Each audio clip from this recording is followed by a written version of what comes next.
Today we launched our manifesto in Bradford, and that manifesto sets out a very clear path for this country.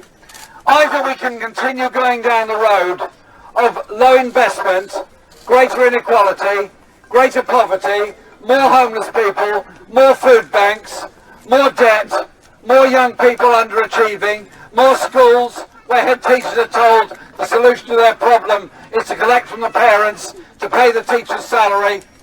Or we could do things differently. We could instead say 95% of us will not pay any more in tax, VAT or national insurance, but those with the broadest shoulders, those largest corporations, will be asked to pay a little more. So that we can establish a national investment bank to ensure a fairness of investment for manufacturing and service industries all over the country. A properly invested transport infrastructure for all parts of Britain, not just London and the South East. And I say that as somebody who represents a London constituency, and I well understand the unfairness of all of this. Your rail lines need upgrading, just like rail lines all over the country do. That is why we are going to set up a national investment bank regionally based, so there is a fairness in the distribution of those funds all over the country. And then you look at all the other things and issues that we face. Fundamentally our unfair society. I'll just cover it in a couple of subjects. In education, I'm utterly fed up with the way in which school funding formulas are so unfair that it tends to be the poorest schools in the poorest places with the poorest children achieve the less because they receive the least. It is simply wrong. And so we will change that and ensure there is proper funding for all schools. And I want all of our children to be properly fed, because a child coming into school hungry finds it hard to concentrate. A child coming into school hungry, finding it hard to concentrate, is less likely to succeed in primary school. Leaving primary school without all the skills they should be equipped with, less likely to do well in secondary school, less likely to do A-levels or any other qualification, less likely to get to college or university. That means a poor child growing up in poverty does not get to be the teacher, the engineer, the doctor, the lawyer, or to achieve what they want in their lives. Two people lose because of that. One is that child who hasn't achieved what they wanted in life, their ambitions. The other people who lose are all of us, because that bright child didn't get to be the doctor, the lawyer, or whatever else they wanted to be, and they underachieved in life.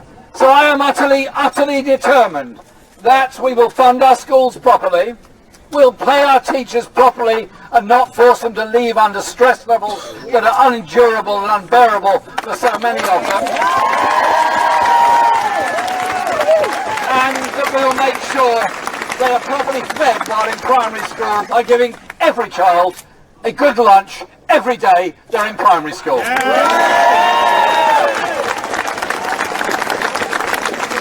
And I'm sure you agree with me, and I'm sure we all share this. Learning is about English, it is about maths, it is about science, it is about geography and history, all absolutely crucial and important subjects.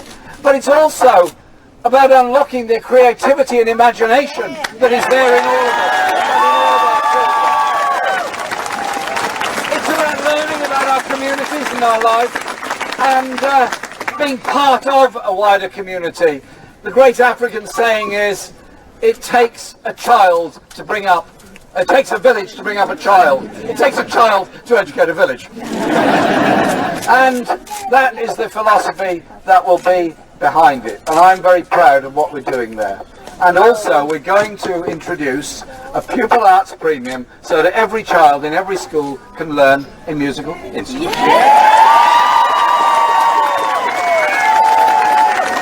And before some incredibly expert writer in one of our broadsheet papers tells me all this is unnecessary and excessive and nonsense, I'd simply say this: you do well at music, you do well at maths, you do well at maths, you do well at music. Science, music and art are not that far apart. Let's bring the subjects together. But we also have other challenges. Students going on into university, those who want to be nurses, held back because the government has cancelled the nurse bursary. I was talking to a group of nurses in Worcester last week. They had decided to go into nursing. They'd done other jobs, they'd done other things in their life. They wanted to go into nursing. Absolutely brilliant, because they're bringing that life experience into nursing. That's great.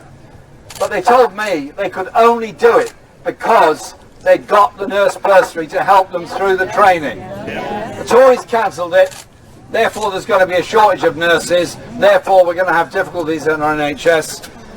A Labour government on June the 9th will bring it back. And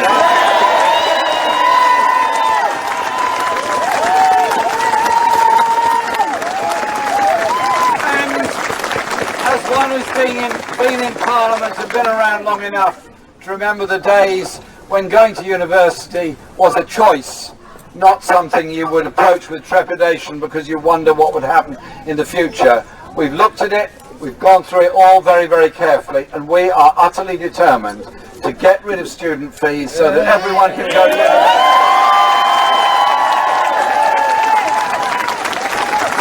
And so these things are all very important. What is also important is the way in which we approach the other issues that are facing so many. I am constantly angry and shocked by the number of people I meet in all our towns and cities who are sleeping rough, who are homeless. Those that have suffered all kinds of problems in their lives end up sleeping rough. What is it with modern Britain? What is it with modern Tory Britain that somehow or other we just condone it? We just accept it as one of those things. Sorry, it's not. It hasn't always been like that. And so, we're going to have a housing strategy that does support the homeless, that does make sure everyone has a shelter. But in many ways, those that are rough sleeping homeless are a symptom of the problem. A symptom of a country that has not developed enough secure lifetime tenancy council housing, that has not ensured that those that want to buy get a chance because the deposits are too high or their income too low, and those that are living in the private rented sector in some parts of the country pay far too much, in all parts of the country are living in an insecure way and an insecure place. And so next week in Birmingham we'll be launching our comprehensive housing strategy to support the homeless, to give them somewhere to live, to build the council housing we need. We want 1 million new homes in 5 years, half of which will be council housing, and we want to regulate the private rented sector and ensure those who want to buy are able to get that start.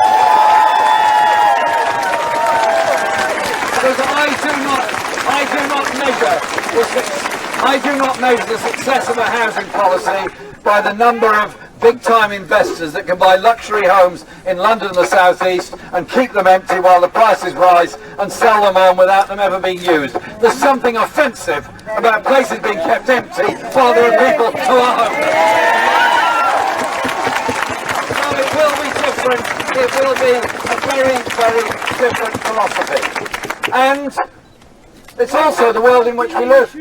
We are faced, our generation, we are faced with the issues of climate change, we're faced with the issues of environmental destruction and of sustainability.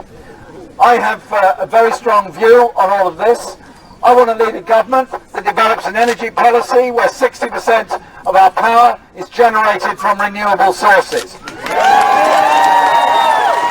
I want to lead a government pay respect to the natural world and our ecosystems, and does play its part in understanding and supporting global emission agreements and doing everything we can to protect this planet on which we all live. And so you'll find a government that is serious about environmental policies and politics and serious about sustainability, because we need to leave this planet in a better state for our children and grandchildren than that in which we found it. And all of this is not romantic optimism. What it is serious about people's lives, serious about our communities, and serious about how we invest in our economy. And that's where I started my short contribution here today. But it's also about what we do to convince people between now and June the 8th, how they're going to vote and what choice they're going to make. Since this campaign started, I've now done 41 events all around the country. And the numbers of people coming are enormous. And if you look around yourselves at this crowd here today, we're young, we're old, we're black, we're white, we're women, we're men, we're every part of our community. Get that message across. Communities doing things together, achieve things together. Some things you can legislate for. You can legislate to improve health, you can legislate to improve education, you can spend money to improve housing. You can invest to improve our economy and give better rights at work. You can do many of those things. What we can also do is understand the crises people go through. I'm very proud of the section of our manifesto on mental health, and of Brian who spoke this morning in Bradford at our launch about his own problems and his own life and what he was trying to do about it and what he was trying to do to help others. Just as much as those people that are living difficult lives with mental health, waiting months to get support, they need help, and we need a mental health service that works for them. We also need to recognise that those that rely on pensions in older age need the security of the triple lock. We will guarantee the triple lock for all pensioners. It seems something the Conservatives are indifferent to doing. And we also recognise the way in which the WASPy women have been so short-changed by this government and will indeed deliver for them. Because I am determined that at the end of the period of a Labour government, this will be a society not riven by injustice, inequality, unnecessary poverty and underachievement of so many of our people, but will instead be stronger communities, stronger public services, a more efficient economy that works for all, with a real living wage for all of £10 an hour. None of this will be achieved if you're not registered to vote and don't vote. None of this will be achieved if we don't ensure that we gain constituencies we don't hold at the moment. This place is historic beyond belief in political terms. The political battles for the Colne Valley go back 100 years and more. I've read much of the history of it, but I haven't got time to give you all of that now. But in the steps of those that went before, to gain a victory, for justice, for social justice, for decent housing, decent health, and a decent caring society, I invite you all to get behind Thelma, work with her, knock on those doors, get those things delivered.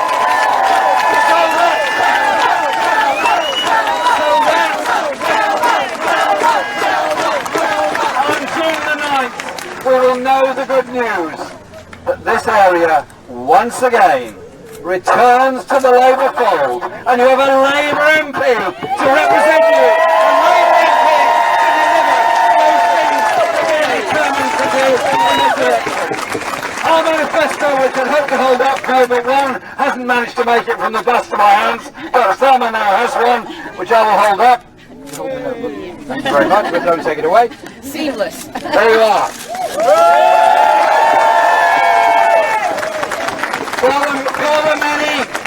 do. That's our slogan, that's our watchword, that's our message, that's our inspiration. Go for it! Thank you very much!